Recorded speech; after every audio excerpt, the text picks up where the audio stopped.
Good morning to all of you. Myself, Dr. Sandeep Dubey from Durga Mahavidyalay, Commerce Department. आज का हमारा study का topic है BCom first year के subject व्यावसायिक पर्यावरण से लिया गया है। इसके अंतर्गत हम छत्तीसगढ़ के आर्थिक पर्यावरण का अध्ययन करेंगे। छत्तीसगढ़ के आर्थिक पर्यावरण से तात्पर्य यहाँ के व्यावसायिक वातावरण, उसके अलावा यहाँ पे निवास करने वाले विभिन्न धर्म एवं विभिन्न जातियों के निवासियों के विषय में, यहाँ की साक्षरता के विषय में और यहाँ के शिक्षा एवं स्वास्थ्य संबंधी सुविधाओं के विषय में तथा औद्योगिक क्षेत्र में यहाँ की प्रगति के विषय में हम अध्ययन करेंगे। जहाँ तक हम बता सकते हैं कि छत्तीसगढ़ राज्य भारत देश के दक्षिण पूर्वी क्षेत्र में बसा हुआ है और यह बहुतायत मात्रा में वन भूमि से घिरा हुआ है। इसके उत्तर क्षेत्र में अगर देखा जाए तो उत्तर प्रदेश है, झारखंड राज्य है, उसके अलावा उत्तर प्रदेश के अलावा छत्तीसगढ़ के पश्चिमी भाग में अगर जाते हैं तो वहाँ पर महाराष्ट्र और मध्य प्रदेश की सीमा लगी हुई है और उसके साथ साथ अगर पूर्वी भाग में जाते हैं तो पूर्व में उड़ीसा प्रदेश, बहुत बड़े क्षेत्र में उड़ीसा प्रदेश की सीमा लगी हुई है और छत्तीसगढ़ के दक्षिण क्षेत्र में आंध्र प्रदेश और तेलंगाना राज्य बिल्कुल छत्तीसगढ़ प्रदेश की सीमा से लगा हुआ है। इसके अलावा हम यहाँ के व्यापार व्यवसाय की बात करें तो यहाँ पर मुख्य रूप से कृषि व्यवसाय काफ़ी लोकप्रिय है। इसलिए छत्तीसगढ़ राज्य को धान का कटोरा कहा जाता है। वह इसलिए यहाँ पर क्योंकि यहाँ पे कृषि उत्पादन में धान और दाल, राहल दाल, चना दाल, विभिन्न प्रकार की उत्पादन बहुत मात्रा में होती है और जैसा कि हमें मालूम है कि यहाँ का जो भौगोलिक क्षेत्र है चारों ओर से पहाड़ी क्षेत्र से घिरा हुआ है, तो इसलिए यहाँ का अगर शेप देखा जाए तो यह एक कटोरी की तरह दिखाई देता है। इसलिए यहाँ इसका नाम धान का कटोरा के नाम से प्रचलित है। अब हम आपको छत्तीसगढ़ के आधारभूत विशेषताओं पर ले जाएं। छत्तीसगढ़ प्रदेश के आधारभूत विशेषताएं जहाँ तक है, जिसमें यहाँ के व्यापार व्यवसाय की बात करेंगे तो कृषि व्यवसाय यहाँ पे सबसे प्राचीन और सबसे लोकप्रिय रूप में है। यहाँ पर उगाई जाने वाली फसलों में चावल, गेहूँ, मक्का, दालें और गन्ना और उसके अलावा यहाँ पर अनेक प्रकार के फल फूल और सब्जियों का उत्पादन बहुतायत मात्रा में होता है। इसलिए यहाँ की प्रमुखतः ग्रामीण जनसंख्या जो लगभग 70% से ऊपर मानी जाती है कृषि व्यवसाय पर निर्धारित है, जिसे हम डिपेंड ऑन एग्रीकल्चर बिजनेस कह सकते हैं। तो कृषि व्यवसाय यहाँ का छत्तीसगढ़ राज्य का काफ़ी महत्वपूर्ण कार्य है। इसके बाद हम आते हैं द्वितीय नंबर पर खनिज एवं संसाधन के मामले में। खनिज संसाधन के मामले में यहाँ कोयला एवं लौह अयस्क बहुत मात्रा में है। कोयला एवं लौह अयस्क के अलावा यहाँ पर चूने का पत्थर, बॉक्साइट, टीन, उसके अलावा यहाँ पे हीरे की खदानें अनेक प्रकार से, मतलब अनेक भूभाग में बहुत ही अच्छे काफ़ी मात्रा में, प्रचुर मात्रा में पाई जाती है, जिसके कारण खनिज संसाधन के क्षेत्र में छत्तीसगढ़ काफ़ी लोकप्रिय है और उससे यहाँ का व्यवसाय फल फूल रहा है। इसके पश्चात हम छत्तीसगढ़ राज्य में आते हैं औद्योगिक विकास के लिए। यहाँ का औद्योगिक विकास, अनेक प्रकार के उद्योग, मतलब बहुत शुरू से आज़ादी के पश्चात से ही पूरे भारतवर्ष में जहाँ पर उद्योग के क्षेत्र में अनेक प्रदेशों में प्रयास किया गया, यहाँ पर भारत और रूस की मैत्री की यहाँ पर पहचान बताते हुए भिलाई स्टील प्लांट जो इस्पात संयंत्र का निर्माण किया गया है, जो एशिया का सबसे अधिक लौह अयस्क उत्पादन करने वाला उद्योग माना जाता है। यहाँ पर भारत और रूस के सहयोग से बना हुआ उन दोनों के मित्रता की निशानी मैत्री बाग भी काफ़ी लोकप्रिय है। दूर दूर से लोग वहाँ उनको देखने के लिए आते हैं। इस प्रकार से औद्योगिक विकास में यहाँ पर लौह अयस्क के अलावा शक्कर का कारखाना काफ़ी मात्रा में है। उसके अलावा अनेक प्रकार के उद्योग यहाँ पर विकसित हुए हैं। घरेलू उद्योग भी यहाँ पे काफ़ी मात्रा में चर्चा में है।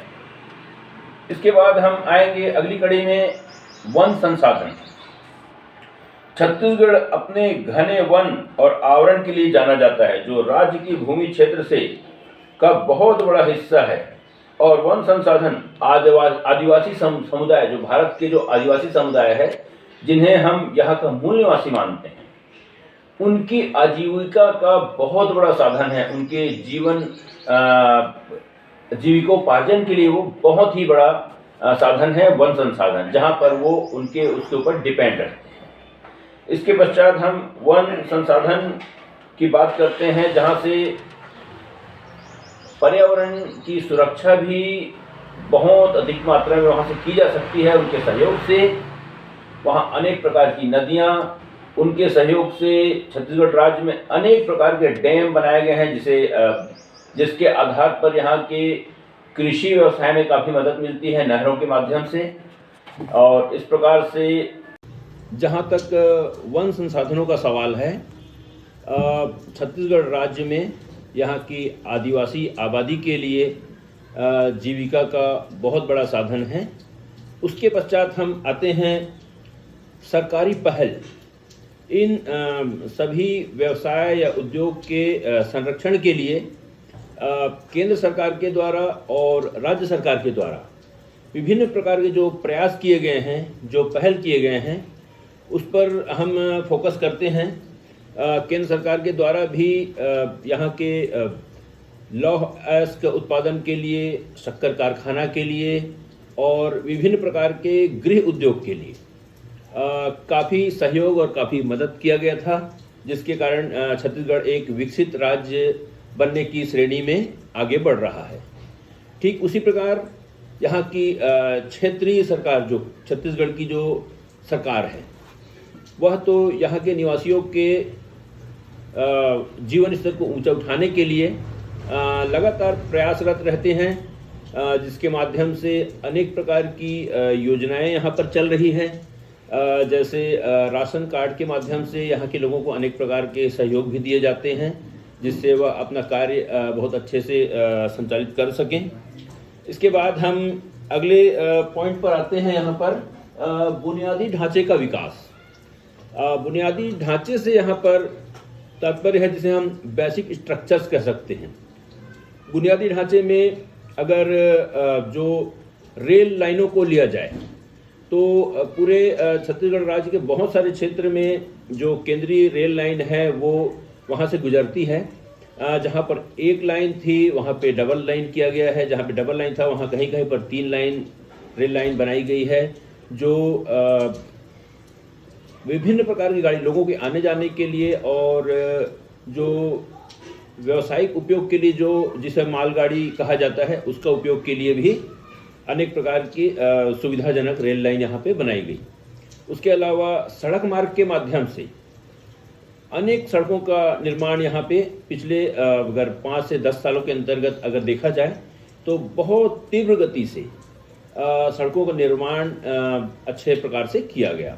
इस प्रकार से यहाँ पर अंतर्राष्ट्रीय हवाई अड्डा, जिसे स्वामी विवेकानंद हवाई अड्डे के नाम से जाना जाता है, देश के सभी हिस्सों से फ्लाइट सुबह हो या रात्रिकालीन के समय में हो, यहाँ पे फ्लाइट आवागमन का बहुत अच्छा साधन उपलब्ध है। तो ये तो हो गए यहाँ के बेसिक स्ट्रक्चर के लिए, जिससे यह देश के सभी भागों से कनेक्टिविटी यहाँ से जुड़ी हुई है।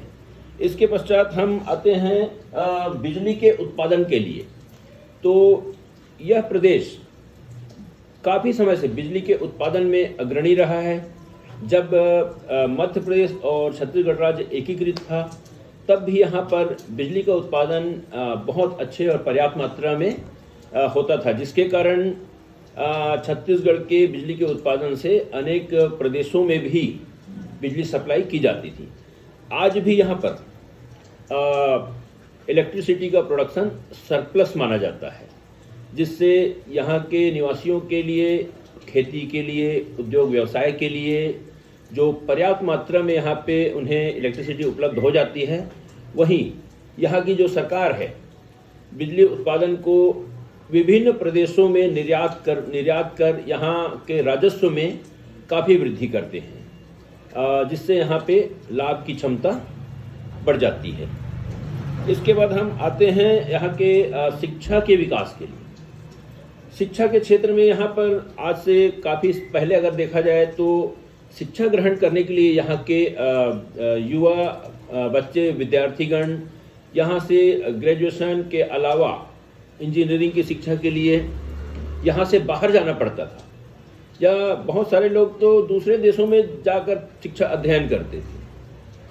परंतु अब चाहे डॉक्टरी की शिक्षा के मामले में ले लें, या इंजीनियरिंग की शिक्षा के मामले में ले लो, या फिर हमारे जो और भी उच्च शिक्षा विभाग में हायर एजुकेशन में ग्रेजुएशन है, पोस्ट ग्रेजुएशन है, उसके अलावा बैचलर ऑफ एजुकेशन के क्षेत्र में हैं, तो विभिन्न क्षेत्रों में अब इतने सारे संस्थान यहाँ पे खुले हुए हैं कि यहाँ के लोगों को शिक्षा प्राप्त तो हो रहा है, परंतु अन्य पड़ोसी राज्यों से, चाहे बिहार हो, चाहे मध्य प्रदेश हो, उड़ीसा के प्रदेश से हो, चाहे पश्चिम बंगाल से हो, विभिन्न प्रदेशों से यहाँ पर विद्यार्थी बड़ी मात्रा में आकर यहाँ पे शिक्षा का अध्ययन करते हैं।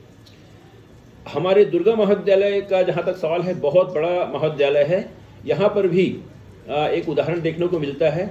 असम और मणिपुर के छात्र छात्राएं यहाँ पर हिंदी का अध्ययन करने के लिए हमारे यहाँ आकर एडमिशन लिए हैं, ताकि वो एमए हिंदी की बहुत अच्छी शिक्षा प्राप्त कर सकें और उसके बाद अपने क्षेत्र में जाकर एक अच्छा जॉब प्राप्त कर सके। वहाँ के लोगों को जिन क्षेत्रों में हिंदी लोग नहीं जानते, वहाँ पे जाके राष्ट्रभाषा को अच्छे से सिखा सकें। तो ये एक बहुत ही अच्छा और बहुत बड़ा उदाहरण है यहाँ पर। उसके पश्चात हम यहाँ पे रोजगार के विकास की बात करें तो रोजगार का विकास जहाँ पर कृषि के उत्पादन में काफ़ी अच्छा है, लोगों को रोजगार मिलता है, और जो उद्योग व्यवसाय है उसके अलावा सरकारी क्षेत्रों में जहाँ सरकारी नौकरी के क्षेत्र में रोजगार के अवसर बढ़े हैं, वहीं निजी क्षेत्रों में, प्राइवेट क्षेत्रों में भी यहाँ पर बहुत ही तीव्र गति से रोजगार के अवसर लोगों के लिए वृद्धि हुई है। इसके पश्चात हम छत्तीसगढ़ की जनसंख्या की प्रमुख विशेषताओं की बात करते हैं।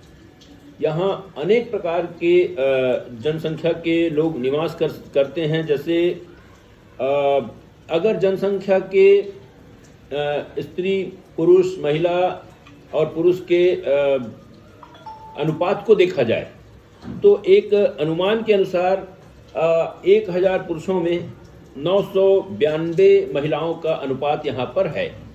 परंतु ये एक अनुमानित है, अर्थात हम कह सकते हैं कि यहाँ पर महिला और पुरुषों का अनुपात लगभग बराबर की मात्रा में है। यहाँ पर मतलब समानता का अधिकार है सभी प्रकार के लोगों को, शिक्षा के क्षेत्र में भी और सामाजिक परिस्थिति के क्षेत्र में भी। तो ये एक अच्छी बात है, एक प्रदेश के विकास के लिए बहुत ही अच्छी बात है ये। इसके बाद हम आगे आते हैं यहाँ के शहरी एवं ग्रामीण जनसंख्या के लिए। यहाँ के जहाँ पर देखते हैं कि लगभग 75% के आसपास की जनसंख्या ग्रामीण क्षेत्रों में निवास करती है। तो यहाँ पे ग्रामीण आबादी में भी बड़ी मात्रा में आदिवासी समुदाय के लोग निवास करते हैं। अनुसूचित जाति, अनुसूचित जनजाति के लोग यहाँ पर निवास करते हैं। तो यहाँ पे आदिवासी समुदाय को छत्तीसगढ़ के मूल निवासी के रूप में भी यहाँ पे मान्यता दी गई है। उन्हें विभिन्न प्रकार के कुछ विशेषाधिकार भी प्राप्त हैं, जिसके कारण उन्हें अपने जीवन स्तर को अच्छा रखने में उनको सहयोग मिल सके। इसके पश्चात हम विभिन्न जातियों एवं विभिन्न धर्मों की बात करें तो यहाँ पर सभी धर्मों के लोग निवास करते हैं और बहुत ही समानता के साथ यहाँ पे अच्छे तरीके से निवास करते हैं। इसके पश्चात हम आएंगे कि सामान्य वर्ग में ब्राह्मण वर्ग हैं और राजपूत क्षत्रिय वर्ग हैं। उसके अलावा ओबीसी वर्ग में भी काफ़ी मात्रा में निवास करते हैं। अर्थात पूरे भारत के जो जाति समुदाय हैं सभी जाति समुदाय के लोगों का निवास छत्तीसगढ़ में है और बहुत अच्छी स्थिति में और बहुत सही तरीके से वो जीवन यापन यहाँ पर कर रहे हैं। फिर हम आएंगे विभिन्न भाषा के लिए। यहाँ पे भी हिंदी भाषा के साथ साथ और अंग्रेजी भाषा का प्रचलन भी यहाँ पे पर्याप्त मात्रा में है। उसके अलावा छत्तीसगढ़ी भाषा है, उसके अलावा गोढ़ी भाषा, हल्बी भाषा जो आदिवासी क्षेत्रों में बोली जाती है। इसके अलावा उड़ीसा और बिहार प्रदेश के भाषाओं का भी यहाँ पे, भोजपुरी भाषा का भी यहाँ पे बोलने वालों की संख्या अपने यहाँ पे पर्याप्त मात्रा में है। फिर गुजराती समुदाय के लोग और राजस्थान से तथा देश के विभिन्न भागों से लोग आके यहाँ पर निवास करते हैं। यहाँ पर की जनसंख्या की विशेषताओं के पश्चात हम यहाँ पे मुख्य रूप से यहाँ के औद्योगिक विकास और पर्यटन विकास की बात करते हैं। तो यहाँ पे पर्यटन के क्षेत्र में अगर देखा जाए तो सामाजिक और धार्मिक दृष्टि से और लोगों के शैक्षणिक भ्रमण के लिए अनेक प्रकार के स्थान, पर्यटन स्थल यहाँ पर हैं जिनको बहुत सुंदर तरीके से डेवलप किया गया है, उनका निर्माण किया गया है।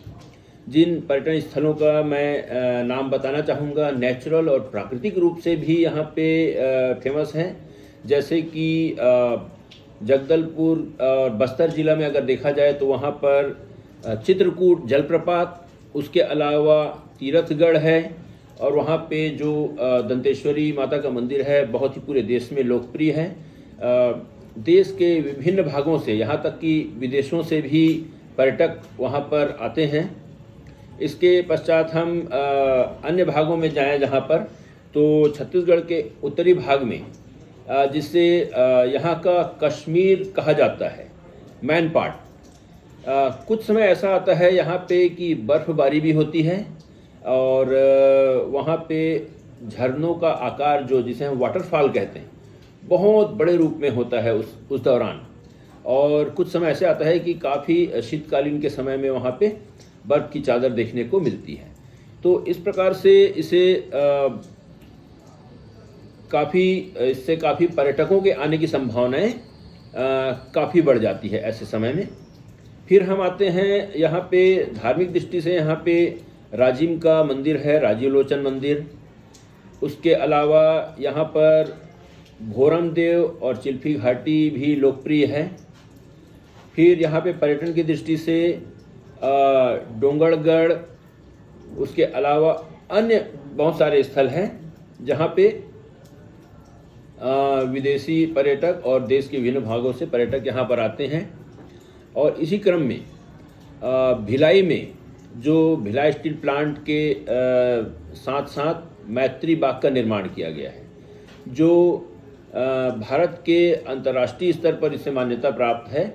यह भारत और रूस के बहुत पुराने दोस्ती की निशानी के रूप में इसे देखा जाता है। अब हम यहाँ के औद्योगिक विकास की बात करते हैं।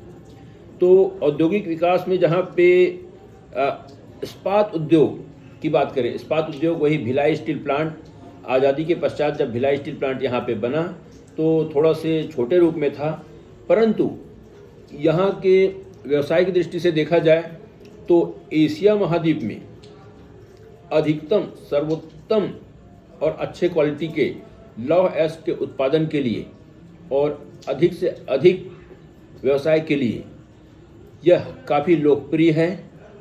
और यहाँ से अनेक देशों में जैसे उदाहरण के स्वरूप में हम कह सकते हैं कि जापान जैसे देश जो समुद्री सीमाओं से घिरे हुए हैं, जहाँ पे भूकंप या समुद्री तूफान आने के चांसेस भी काफ़ी रहते हैं, ऐसे क्षेत्रों में यहाँ के जो लौह उत्पादन है भेजे जाते हैं अपने तटीय सुरक्षा के लिए। इस प्रकार से हम आते हैं खनिज आधारित उद्योगों पर। तो छत्तीसगढ़ खनिज संसाधन के लिए भी काफ़ी समृद्ध प्रदेश रहा है। यहाँ पे अनेक प्रकार के खनिज, जैसे कोयले की मात्रा काफ़ी मात्रा में पाई जाती है। उसके पश्चात लौह अयस्क जैसे चूने का पत्थर है, बॉक्साइड है, अन्य प्रकार के उत्पादन यहाँ पे होते हैं। ठीक इसी प्रकार विद्युत उत्पादन में हम आए तो विद्युत उत्पादन की बात हम अभी कर चुके हैं कि यहाँ पे बहुत अच्छे तरीके से और काफ़ी मात्रा में विद्युत उत्पादन होता है, जिससे हम विद्युत का निर्यात भी यहाँ से की जाती है। अगले क्रम में आते हैं सीमेंट उद्योग। सीमेंट उद्योग के लिए ज़्यादा कुछ बताने की आवश्यकता नहीं है, क्योंकि कहीं भी कोई भी निर्माण हो, चाहे किसी भवन का निर्माण हो या कोई अन्य प्रकार के चीज़ों का निर्माण हो, तो उसके लिए सीमेंट जो है बहुत महत्वपूर्ण और उपयोगी है। तो यहाँ पे छत्तीसगढ़ में भी सीमेंट उत्पादन कुछ क्षेत्रों में बहुत अच्छे से होता है, जिसमें सेंचुरी सीमेंट और अन्य प्रकार के सीमेंट उद्योग का कारखाना यहाँ पर उपस्थित है। इसके पश्चात हम आते हैं एल्युमिनियम उद्योग। एल्युमिनियम उद्योग भी यहाँ पे अनेक मात्रा में है। जैसे Bharat aluminium company limited Korba की स्थापना काफ़ी समय पहले हुई है और ये पूरे देश में इसका काफ़ी नाम है, लोकप्रियता है। इसके बाद हम आते हैं खनन उद्योग और लघु मध्यम के उद्योग। खनन उद्योग के क्षेत्र में भी अनेक प्रकार की चीज़ें यहाँ पे खनन में प्राप्त होती है, जैसे रेत वगैरह का भी खनन उद्योग यहाँ पे लोकप्रिय है। उसके अलावा लघु एवं कुटीर उद्योग, यहाँ के जो छोटे छोटे लघु उद्योग हैं, जो यहाँ के व्यवसायी छोटे छोटे रूप में अपना व्यापार करते हैं, वो भी चाहे वो ग्रामीण क्षेत्रों में हो, शहरी क्षेत्रों में हो, ये पॉपुलर है, यहाँ पे अच्छे से चल रहा है। अब हम आते हैं यहाँ के कौशल विकास की बात। मतलब कौशल विकास की बात मतलब लोगों के टैलेंट को किस प्रकार से आगे बढ़ाना है। एक सामान्य कर्मचारी को किस प्रकार से एक स्पेशल कर्मचारी बनाना है, या एक सामान्य इंजीनियर को बहुत स्पेशलाइजेशन करके किस प्रकार से। तो कौशल विकास के क्षेत्र में यहाँ पे जब देखा जाए कि किसी को उत्साहवर्धन करके किसी के कार्य को आगे बढ़ा के बहुत अच्छे से उनको प्रोत्साहन दिया जाए, तो उनके कौशल में वृद्धि होती है। तो इस प्रकार से छत्तीसगढ़ सरकार ने उद्योग की आवश्यकताओं को देखते हुए कौशल विकास की अनेक योजनाएं तैयार की हैं, जिससे यहाँ के जो युवाओं की प्रतिभा हैं बहुत अच्छे से कार्य कर सके, व्यावसायिक कार्यों के लिए और औद्योगिक कार्यों के लिए काफ़ी अच्छे से कार्य किया जा सकते हैं। कुल मिलाकर यहाँ के उद्योग और व्यवसाय में हम की बात करें, मुख्य रूप से बात करें तो पर्यटन व्यवसाय, बिजली व्यवसाय के साथ साथ यहाँ पे शिक्षा के क्षेत्र में और स्वास्थ्य के क्षेत्र में जहाँ पे जैसे एम्स हॉस्पिटल का निर्माण यहाँ पर हुआ है। उसके अलावा अनेक मल्टी स्पेशलिटी हॉस्पिटल, जिसमें लोगों का गंभीर से गंभीर परिस्थितियों में अच्छे से अच्छा इलाज मिल सके। उसके अलावा सरकारी पहल की हम जब बात किए हैं तो सरकार के द्वारा भी सभी नागरिकों को इलाज की सुविधा यहाँ पे उपलब्ध है। एक अच्छे लिमिट तक लोगों को इलाज की बहुत अच्छी सुविधा उपलब्ध कराई गई है। इसके कारण यहाँ की स्वास्थ्य सुविधाएं बहुत ही बेहतर होती गई है। यह भी एक बहुत अच्छी विशेषता है यहाँ पर।